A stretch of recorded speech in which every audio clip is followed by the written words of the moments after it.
Welcome back to Grow Your Impact, Income, and Influence, the number one show helping you reach millions.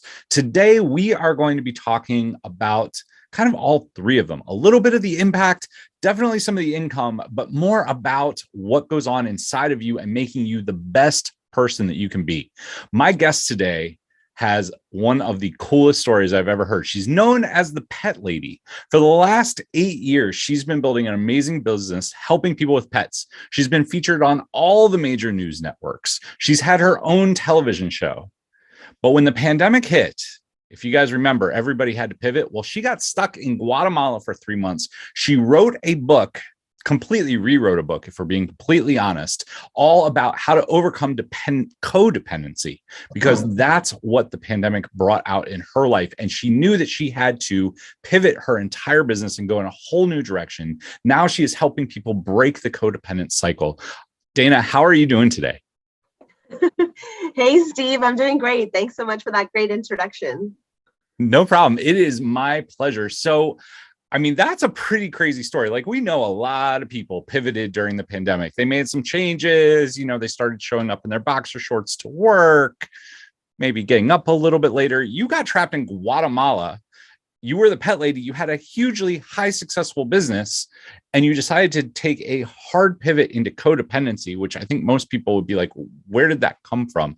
I'm going to let you take this away. Where did all of this start for you? And tell us, I guess, the name of your book. I guess I should start there. May All Beings Be Fed. That wasn't the original title, right? No, it wasn't. I don't know. I'm not sure where to begin, but yeah. I guess I've been an entrepreneur for a very long time. I started my first company back in 2007, and I'm originally from the West Coast. And I'll just start from the very beginning. Sure. A very good place to start. I grew up in California, and I was going to San Diego State University, getting a degree in public relations. And my parents were moving to Thailand. And so our family pug, Winston, moved in with me. So I finished my PR degree. I was looking for a job, and I ended up applying for a PR position at a pet company, and I got the job. And so I got to bring Winston to work with me. So I kind of got set into the pet industry and started working with all kinds of pet experts, worked with a pet behavior expert, Arden Moore, and she would come to the store and do mutt meatballs and all kinds of amazing things, and doga yoga. And then I quit and I moved to New York City in 2007. And that's when I started Whitegate PR. And that's a PR firm specializing in the pet industry. And then through that process, along the way, having different clients and seeing different needs in the marketplace, I started a trade show with a business partner called the NYC Retails and Sales Pet Expo, basically a trade show in the pet industry in New York City. And then started doing TV segments, talking about tips and tricks for pet owners, positioned myself as the pet lady, got the trademark, was doing TV segments all across the country. I was traveling so much, pretty much every single day. I was on a train, a plane, a boat, an airplane, going to Fox or ABC or NBC or CBS, doing some kind of TV segment talking about, Halloween pet fashion or whatever. Then I started teaching. I started teaching marketing at FIT. I started teaching in the pet product marketing department. I also teach at Baruch College. And so that's all my marketing stuff and all my pet industry stuff. And I've been in that industry for a long time. And then in March of 2020, I was flying to Guatemala to go to a retreat. And I was actually supposed to fly on March 18th. On March 14th, I went to yoga. I came home. I went on Facebook. I saw that Guatemala was about to close its borders to all North Americans. And I said, no, wait, I want to go. I still need to go on my retreat. My retreat's still happening. I want to go. So I called my airline and they said, sure, can you get to the airport in an hour? And I said, yes. I was already packed. I was super excited for it. And if you can think about back to March 2020, like we didn't know. We didn't know it was going to be this huge thing that it became, right? So I thought, sure, there'll be an impact for a week or two with this whole COVID thing, and then life will go back to whatever. So March 14th, I fly to Guatemala. I was the last flight to arrive in the country. And then basically slowly, as I was there, I just had more lasts every day. I was like on the last bus that was available to ride in the country. I had like the last meal at a restaurant. And finally, I made it to my destination within Guatemala. I took a boat taxi. I get off. I'm like, make it to the retreat. I'm so happy. I'm like waving at everybody. Like, yeah, I made it. And they're like, you need to leave right now. And I'm like, no, I'm Dana. I made it. I'm here from New York. I'm here for the retreat. And they're like, yeah, no, you have to leave. You cannot be here. And the venue was not allowing any more people onto the grounds. So I ended up going to this little small town in San Marcos in Guatemala, 500-person town. And I ended up getting SIP, stuck in paradise, there for about 3 months. And at the last minute when I was leaving, I decided to grab my laptop. I had originally planned just to go for like 10 days, be on this retreat and then come and take a little vacation. And at the last second, I grabbed my laptop. I'm so grateful that I did, because I had time while I was there to really work on my book. And so I originally had a book deal for a book called Adventures with the Pet Lady. And it's supposed to be a hardcover coffee table book, short and sweet, little infographics, how to take care of your pet. So I did write that book, and I just never turned it in. I never gave it to the publisher because I wasn't like a hell yes to it. And so then I kind of changed my thesis into this like really complicated, almost like a term paper or a thesis about codependency in pets, and wrote that. And then I had a few people, look at it for me and check it out. And it was kind of complicated. And from there, I got really honest with myself while I was in Guatemala that I wanted to write a memoir. And that's really where the book was born. I had time to write it, time to think about what stories I wanted to tell. And while I was in Guatemala, I lived with 11 other people. They were all strangers. None of us knew each other. We were all in the same situation. We'd all flown from different parts of the world to come to this retreat. And once we arrived, we were told, no.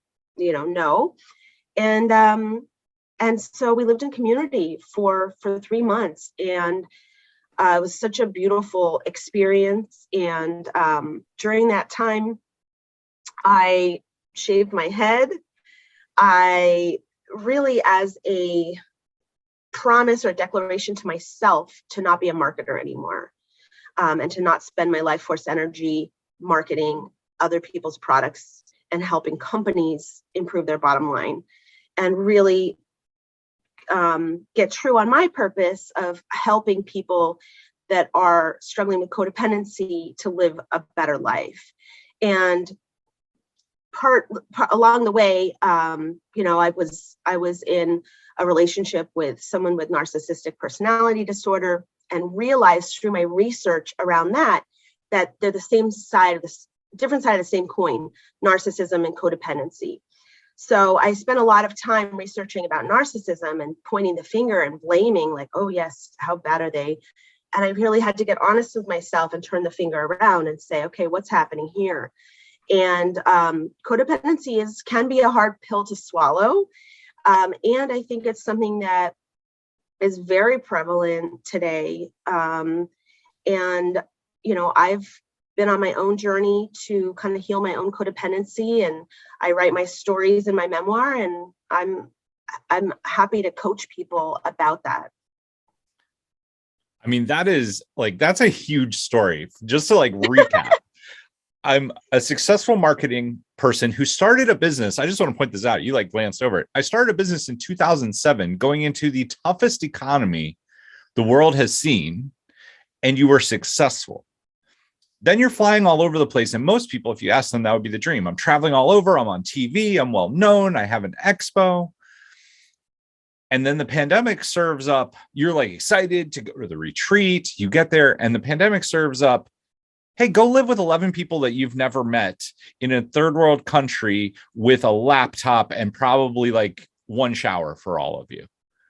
And you're like, okay, and I'm going to shave my head because I want to make a commitment that, although I obviously like marketing, that was not my dream in life. I just kind of got sucked into it, which I think is what the pandemic did for a lot of people. It gave them the space and the time to be like, what am I doing? Why am I doing this? Right. And now we see people kind of going back that direction. It's really interesting. That's a topic for another day. So, okay.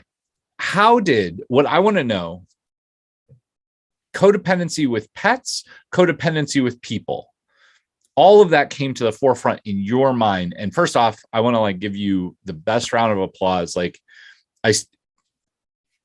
victim mentality, where you're pointing fingers at everybody else, is the easiest thing to do. And it is the least helpful. If there was one thing I could remove from the world, it would be the ability to blame anybody else for your problems. It always starts with us. And you took responsibility for that. And you saw that. So is it codependency with pets? Is it with people? Is it both? Talk to me a little bit about like, what was your moment in Guatemala where you were like, oh my goodness, this is me? Because that had to be a big revelation. So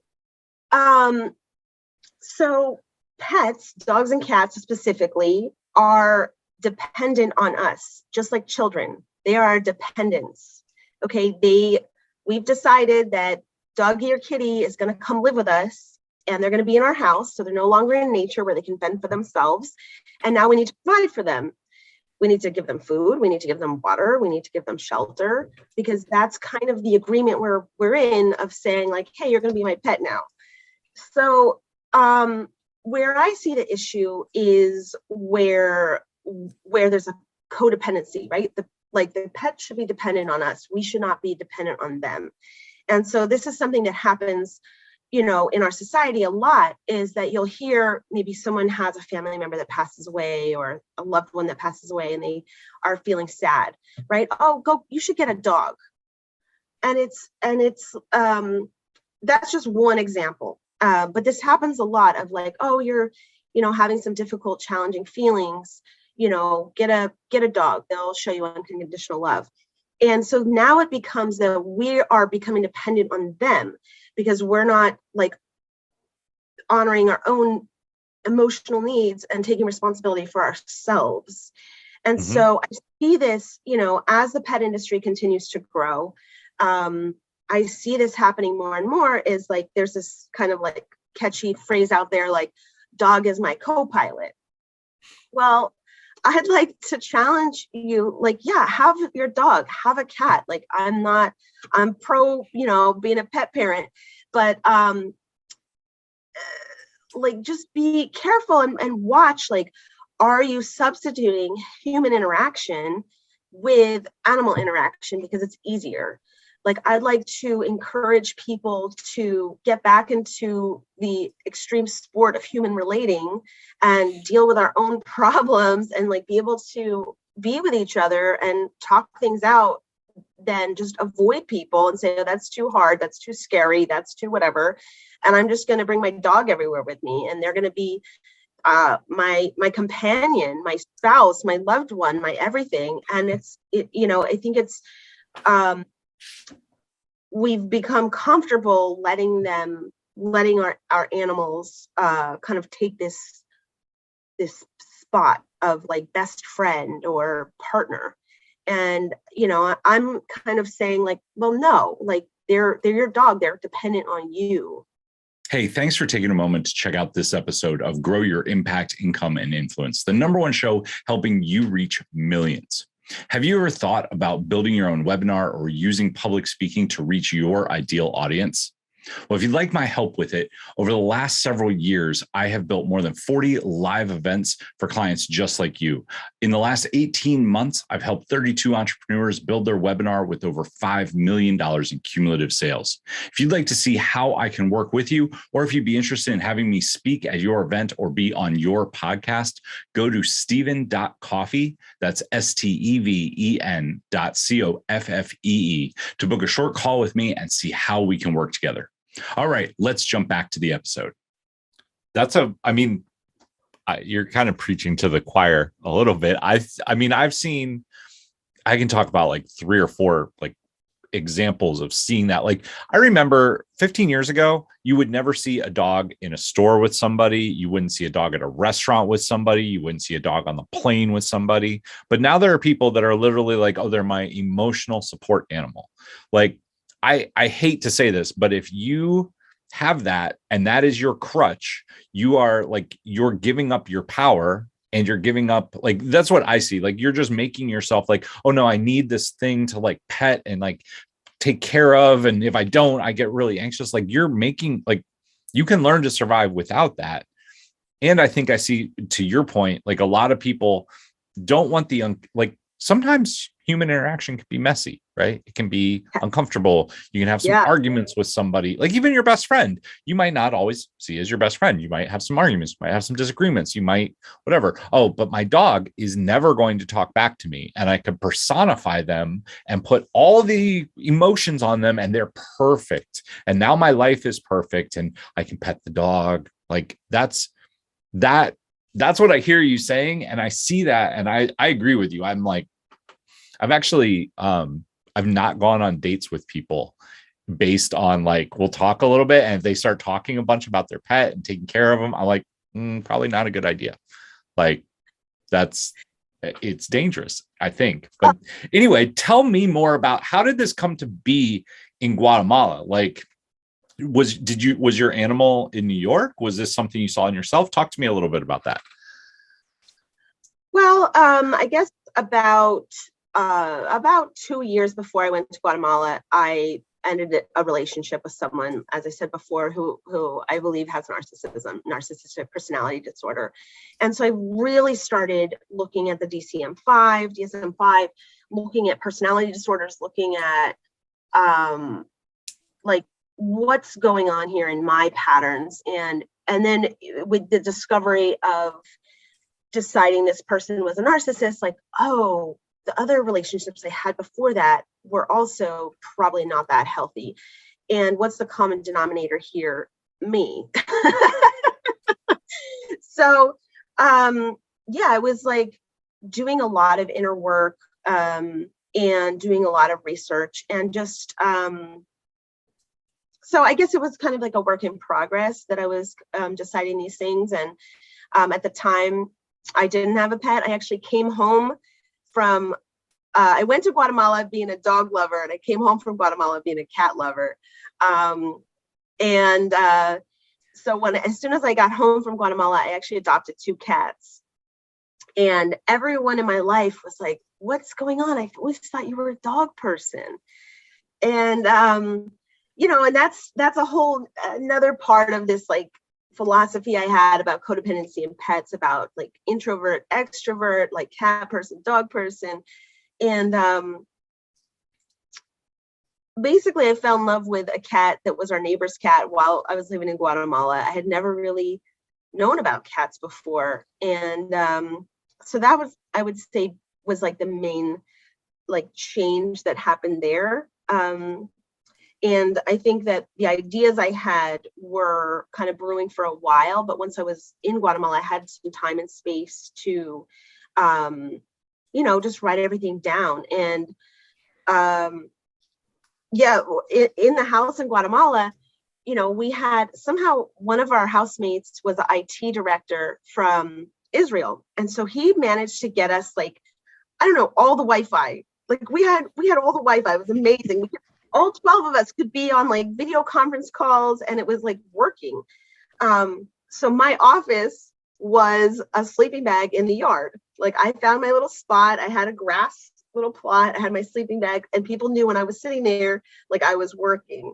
because we didn't have space to all be inside, or else it would be way too noisy. So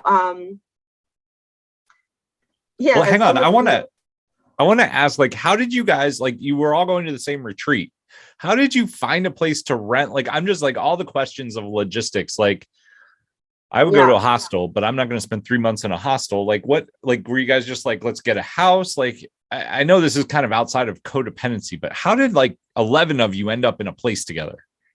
So the retreat was supposed to be 1 week. How many people? I'm not sure how many people were actually supposed to be at the retreat, probably like 30. But the 11 of us actually had said, COVID, what COVID, we're coming, whatever, we made it. Some people left, these were like the last of us who were there. And so the retreat was 7 days, and then there was going to be like a weekend party at this house. So we had already rented the house for 3 days. And it was actually like this really amazing house that usually they rent out for weddings. So we lived there for the 3 days, and then we contacted the landlord, and we were like, well, there's no transportation. Like the lake's closed, the tuk-tuks are closed. Like there's literally no movement happening at all. Everything's locked down. I mean, Guatemala was one of the first countries that said, no, like everybody locked down. They knew they were not prepared, and we had a curfew every day at 4 p.m. So also the town was afraid of us. Here's a 500-person town in the middle of Guatemala with 12 foreigners during COVID. And they're like, they were worried about us. And I think that was a fair assessment. So they actually came and took our vitals every single morning.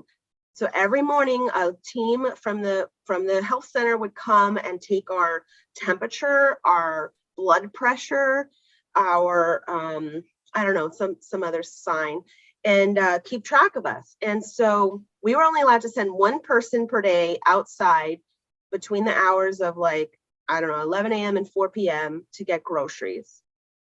And so there was a lot of logistics. That's, I mean, it sounds crazy, but it also sounds like you guys made it work and you had some big takeaways. So I want to kind of transition from the story. I just knew I could hear people asking, like, how does that work? I want to transition to a little bit more talk about codependence. So if somebody's listening to this and they're like, well, I don't know what makes somebody codependent. What's one or two signs that you could see that people could see in themselves maybe, or that they should look for, like warning signs? What should they be looking for? So you kind of touched on this earlier, people that have anxiety, neurotic behaviors like triple checking things, maybe perfectionist behavior where you are afraid to kind of put yourself out there, put your work out there unless it's totally perfect. There could be some addictions, externally focused. So you're like more interested in like how the outside perceives you versus how you perceive yourself. There's like this want for validation from the outside, and constantly kind of thinking like, how am I being perceived? Like, how does this show up? People pleasing, it's kind of along the same lines. Maybe endlessly giving and then expect in a way, like codependency and narcissism are together, because actually endlessly giving is manipulative as well. It's like having this subconscious expectation that, oh, if I give and give and give and give, at some point they're going to give back to me, versus just like, oh, I have this thing that I can share with somebody, and giving it and having it be a true gift to them. So any kind of giving with expectation is kind of gets a little murky with that. But yeah, and also sometimes people feel like they're invisible, like no one can see them, like they don't feel seen. And that is because they don't see themselves. Right. So that's the first thing. Well, they're looking for, I mean, I think everything that you've said is awesome. And I think it points directly to it. What they're really looking for, those people, is they don't feel high self-worth. They're lacking self-esteem, and they're looking to get it from somebody else. And I mean, I guess I can see with a pet, you're providing everything for that pet, and then you start placing their voice, right? And you're like, oh, they love me. Oh, they're taking care of me. Oh, they can't live without me. And like, before you know it, you've created this like weird space in your mind, right? So a lot of what you're talking about is anthropomorphism. It's like applying human characteristics to our animals, right? Like when you say like, oh, they must be thinking this, or they're saying this. It's like, we don't know. We have no idea how their thoughts work, right? But, or placing like, oh, they're going to, or like, I like fish flavor. I don't like chicken. So my cats are going to like fish better, right? These weird like things that we come up with. And I think that for someone who is codependent, having something to take care of actually can be a healthy thing, so that you're not, again, like seeking that so much from another person. Like, let me take care of you, and this expectation that you're going to take care of me. It can be healthy to have, you know, someone like a dog that you have to go outside every single day. Maybe that is what gets you out of the house and gets you some exercise. And I'd like to invite you to like do that for yourself, right? Like, can you motivate yourself to like decide, yes, I need exercise, and I'm going to go do that for myself, and not have it be for this other thing. I mean, I like it. So talk to me about what is something that you hear people say all the time around either narcissism or codependency that you're just like, no, that's not true, because you've obviously done a lot of research and you've thought, I mean, you had 3 months to sit and think about it, and it totally shifted the entire focus of your life and your business. What is something that you want to set the record straight on?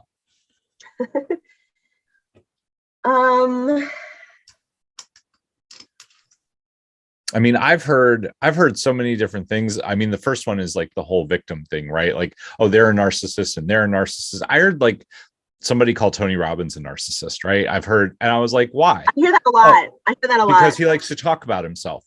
Well, he is somebody who talks on stage, and he is somebody who points at people, but I don't think he has a good ego. I would say that, but I don't think he braces into narcissism, which is like completely unhealthy and taking advantage of other people and expecting everything. I think he has very little expectation of other people. I think he's willing to push people. I don't know if that's helpful, but what's something that you would point to and be like, there's I think that's an important distinction that you brought up, though, because there is something like narcissistic personality disorder, which is like there has to be 5 out of 10 characteristics that the person has. And then there's just narcissistic trait, which like every single person can have a narcissistic trait at one point or another. And it's not all bad. It's not all whatever. I just thought of something and then I lost it again. Oh, I know. Okay. So there's a book called The Subtle Art of Not Giving a. Yeah. Can I swear on this show? You can if you want. So there's a book called The Subtle Art of Not Giving a Fuck. And so so I feel like this idea sometimes gets a little weird with people of but I think that's I think it's actually really healthy to not, you know, not give a crap, right? If you're really not focused on external validation and you're focused on internal validation, then you're not caring as much about what other people think. And I think that is really healthy. Like if you, I mean, you shouldn't, I don't think you should go out and like needlessly hurt people with your actions, but I don't think you should do things based on what they're going to do or not do. Right. Like if you enter a situation, I remember, sometime in high school, I don't know if it was a guidance counselor or speaker, told us not like, he was like, you should never do something based on the reaction that you're going to get or trying to manipulate people. You should do what you're going to do, what you feel like doing. If you think it's going to hurt somebody, then maybe you should rethink your actions, because you should never go out trying to harm. Right. But at the same time, you shouldn't, if you think about every little thing that you're going to do, you can always find a reason to not do anything. Then it's going to create anxiety. Then you're going to be shut down. Yeah. So I think there's right. And it's actually impossible to predict what the outcome of anything's ever going to be, because every single person has different thoughts, ideas, words, emotional place that they're in at that moment when you do it or say it. So like trying to predict the outcome is also trying to control the situation, which again is like a codependent trait. Yeah. You can't control everything. You can only control yourself, your reactions, and how you deal with things. Exactly. Dana, this has been a great show. Like, it's been a pretty wild journey. It's pretty fun. If people wanted to learn more about you, we are linking the Amazon page for your book, May All Beings Be Fed, down below. You're holding it up on the screen as well. If you're watching this on video, you can see what the cover looks like. If people want to reach out and get in contact with you, is the best place on Facebook. Where should they find you? Sure. So you can find me on my website. It's www.danahumphrey.com. I'm also on Instagram at Dana K. Humphrey, and I'm also on social media on Facebook at Dana Humphrey Life Coaching. Awesome. We will link those down below along with the book. I just want to say thank you so much for being an amazing guest and sharing your journey with us. Thank you. No problem. To everybody else out there, until next time, take action, change lives, and make money. We'll see you soon.